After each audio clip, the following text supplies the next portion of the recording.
अनुक्रम का सीमा बिंदु, अनुक्रम का सीमा बिंदु, limit point of a sequence,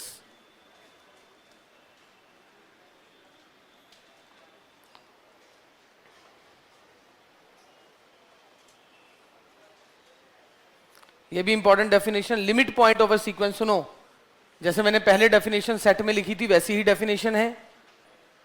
कोई भी पॉइंट किसी सीक्वेंस का लिमिट पॉइंट कब कहलाता है? अगर इसके प्रत्येक प्रतिवेश में, इसके प्रत्येक प्रतिवेश में सीक्वेंस के अनंत पद आए। इसका मतलब क्या है?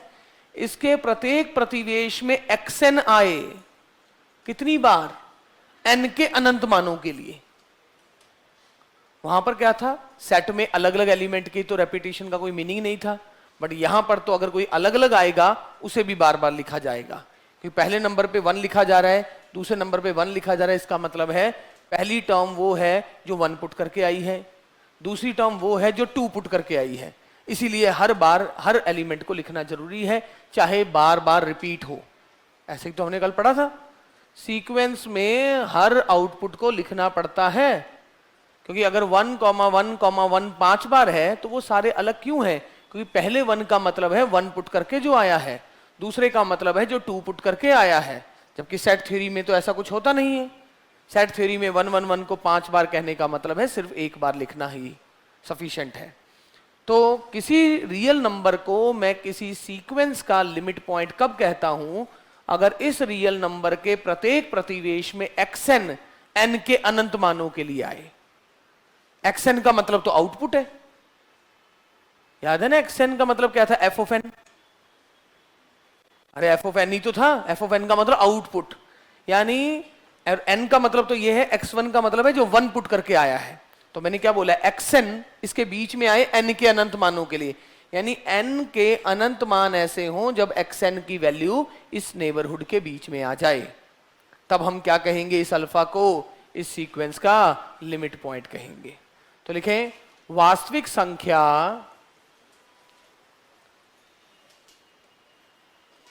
Alpha belongs to R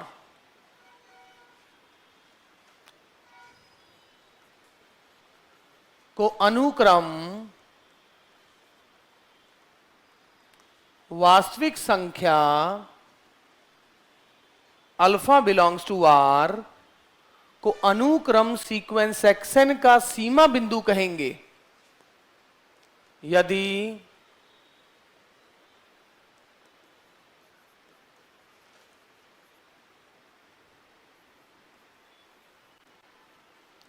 alpha के प्रत्येक प्रतिवेश में, यदि अल्फा के प्रत्येक प्रतिवेश में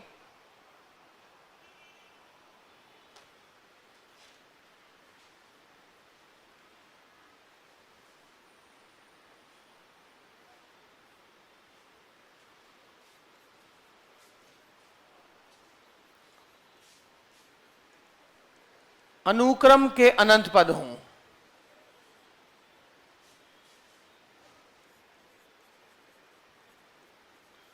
यदि अल्फा के प्रत्येक प्रतिवेश में अनुक्रम सीक्वेंस xn के अनंत पद हों। अर्थात मैं क्या कहना चाहता हूं? यदि अल्फा के प्रत्येक प्रतिवेश में, यदि अल्फा के प्रत्येक प्रतिवेश में सीक्वेंस xn के अनंत पद हों। अर्थात देखिए, अल्फा का आप कोई भी प्रतिवेश ले लीजिए, जितना आप छोटा लेना चाहें उतना ले लीजिए। चाहे अल्फा के प्रत्येक प्रतिवेश में xn जो है, xn belongs to this n के अनंत मानों के लिए हो। xn belongs to this for infinitely many values of n, n के अनंत मानों के लिए हो।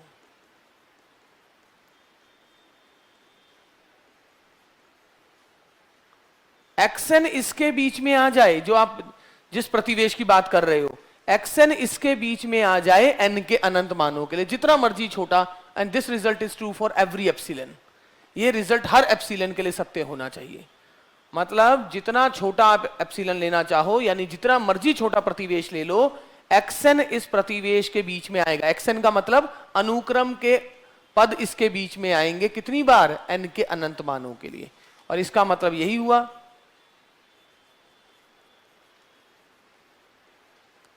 एक्सन इसके बीच में आएगा n के अनंत मानों के लिए, ये इसके बीच में आएगा n के अनंत मानों के लिए, लेस देन दिस n के अनंत मानों के लिए।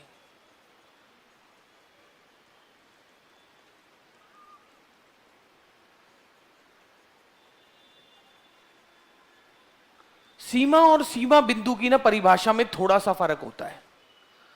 सीमा और सीमा बिंदु की परिभाषा में थोड़ा सा फर्क होता है, और वो फर्क क्या होता है?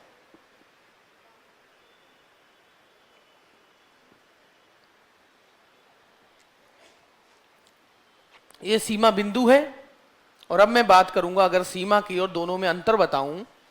यहां क्या बोला है? किसी वास्तविक संख्या को मैं कब बोलूंगा सीमा बिंदु? अगर उसके प्रत्येक प्रतिवेश में अनुक्रम के अनंत पद आए। बट उस प्रतिवेश के बाहर भी अनुक्रम के अनंत पद हो सकते हैं। आप समझिए, अगर मैं कह रहा हूं जैसे एक सीक्वेंस है -1 की पावर n, ये सीक्वेंस कैसी है? -1 1 -1 1 -1 1 -1 1। अरे ये सीक्वेंस कैसी है? ऐसी तो है।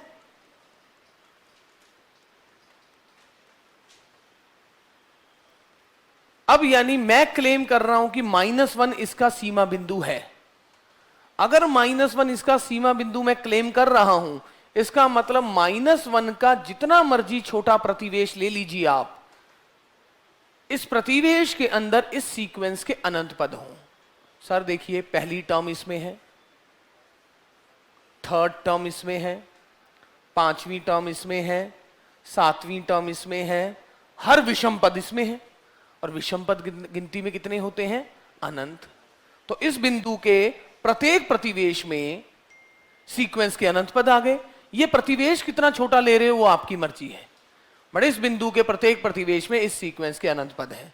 बट इसका मतलब ये नहीं हुआ कि इस प्रतिवेश के बाहर अनंत पद नहीं है। बाहर कितने पद हैं वो हमें नहीं पता, बाहर कितने भी पद हों। सीमा क्या कहती है? अगर मैं कह रहा हूं कि सीक्वेंस xn की सीमा l है, वो भी ऐसा लिखा जाता है। वो जब मैं सीमा लिखाऊंगा तब मैं थोड़ी डेफिनेशन समझाऊंगा। वो भी ऐसा लिखा जाता है, ये भी ऐसा लिखा जाता है, बट यहां पर लिखा जाता है n के अनंत मानों के लिए, और यहां ऐसा लिखा जाता है।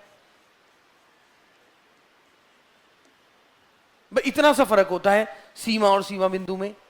इसका मतलब है एक टाइम के बाद n जब भी m या m से बड़ा हो, n जब भी m या उससे बड़ा हो, xn इसके बीच में आने लग जाएगा। यानी सीक्वेंस के सारे पद इस नेबरहुड में आने लग जाएंगे एक टाइम के बाद की सभी संख्याओं के लिए। यहां पर भी अनंत पद है और यहां पर भी अनंत पद है, बट यहां पर ऐसा नहीं बोला है कि एक टाइम के बाद की सभी टर्म इस प्रतिवेश में आएगी। सीमा में क्या बोला है? एक टाइम के बाद की सारी टर्म इस प्रतिवेश में आ जानी चाहिए।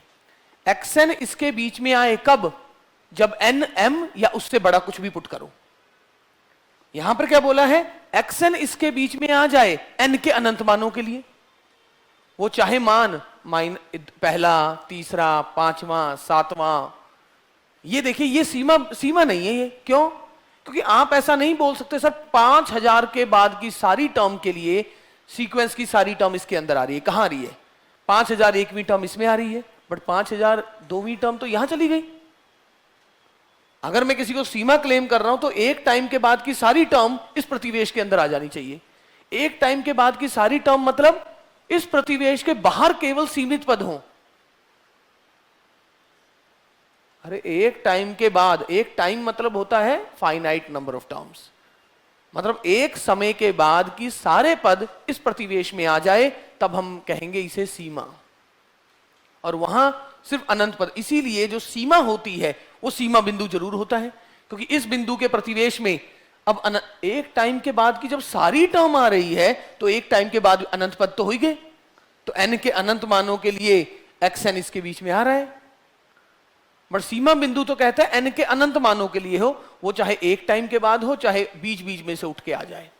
इसीलिए सीमा बिंदु का तो सीमा होना कोई आवश्यक नहीं है। सीमा बिंदु एक से ज्यादा भी हो सकते हैं, क्योंकि इस प्रतिवेश में अनंत पद है, इसके बाहर भी अनंत पद है। अरे इसके अंदर भी तो दूसरी टर्म, चौथी टर्म, छठवीं टर्म, आठवीं टर्म, 10वीं टर्म, वन का जितना मर्जी छोटा प्रतिवेश ले लो, इस वन के इस प्रतिवेश में भी सीक्वेंस के अनंत पद है कि नहीं? तो वन भी तो इसका सीमा बिंदु है। सीमा तभी अद्वितीय होती है, सीमा एक से ज्यादा नहीं होती, बट सीमा बिंदु एक से ज्यादा हो सकते हैं। सीमा इस बात की गारंटी दे देता है, जिसको आप सीमा कह रहे हो उसके प्रत्येक प्रतिवेश में सीक्वेंस के अनंत पद हैं और बाहर केवल सीमित पद हैं उस प्रतिवेश के, जो आप प्रतिवेश ले रहे हो। सीमा बिंदु कहता है भाई इस बिंदु के प्रतिवेश में सीक्वेंस के अनंत पद हैं और बाहर भी अनंत हो सकते हैं, तभी तो एक से ज्यादा सीमा बिंदु हो सकता है। क्योंकि सीमा बिंदु होने के लिए उस बिंदु के प्रतिवेश में सीक्वेंस के अनंत पद होने चाहिए, वो लगातार हो ऐसा तो जरूरी नहीं है। इसीलिए जो सीमा है वो डेफिनेटली सीमा बिंदु है, और जो सीमा बिंदु है वो सीमा हो जाए ये कोई गारंटी नहीं है।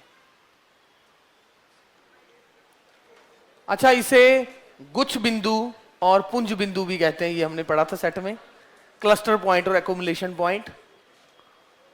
तो ये देखिए पहला एग्जांपल, सीमा बिंदु बताइए। सीमा बिंदु, सीमा बिंदु, सीमा बिंदु तो स्पेशली लिखा हुआ है। हाँ जी, n को 1 पुट करें, पहले ओपन कर लेते हैं, 2 पुट करें, 3, 4, 5, यानी मैं कहना चाहता हूं आप ऐसे भी लिख सकते हैं,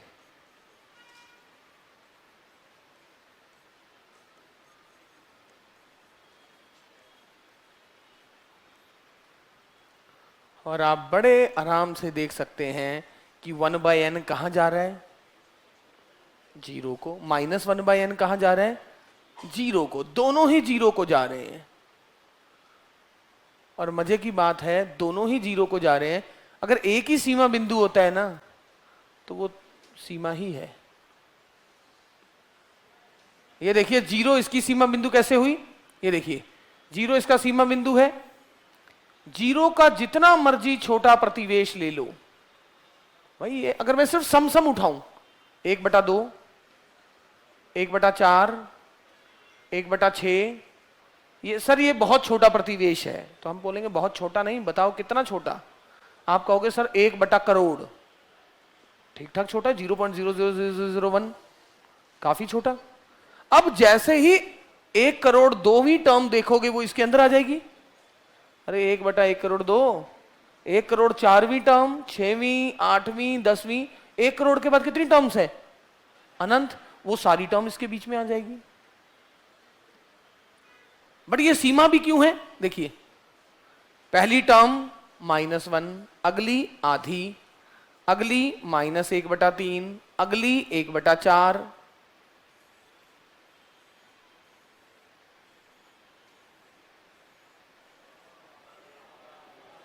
जा तो 0 की तरफ रहा है। जितना मर्जी छोटा प्रतिवेश ले लो, एक टाइम के बाद ये जंप जो होगा, तो यानी जो सीमा होती है ना, सीक्वेंस उस तरफ अभिसारी होता है। हम कहते हैं ये कन्वर्ज कर रहा है इस तरफ।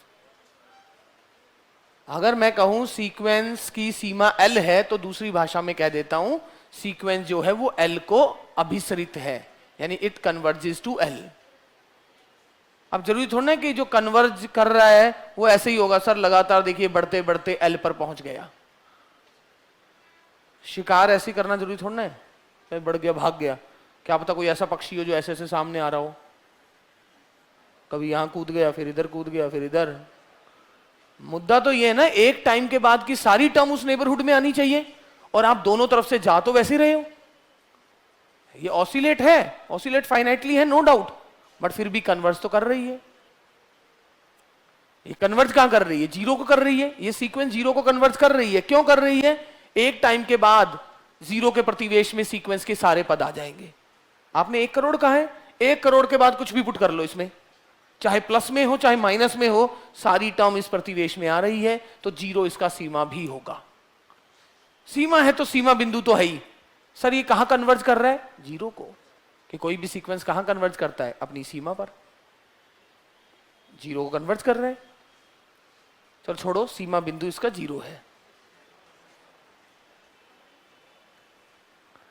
जीरो है ना इसका सीमा बिंदु? Very very good. तो जीरो इसका सीमा बिंदु है, लिमिट पॉइंट जीरो।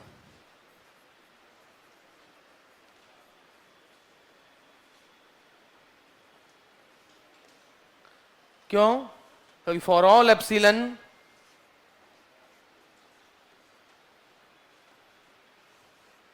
एक्सन इसके बीच में आएगा, एन के अनंत मानों के लिए। X n belongs to this for infinitely many values of n. और अगर आप ये कहें तो एक्सन इसके बाद में बीच में आएगा एक टाइम के बाद के सभी एम के लिए, तो सीमा भी हो गया। अगर एन के अनंत मानों के लिए है तो सीमा की गारंटी नहीं, बट एक टाइम के बाद सारे एम के लिए है तो सीमा भी है।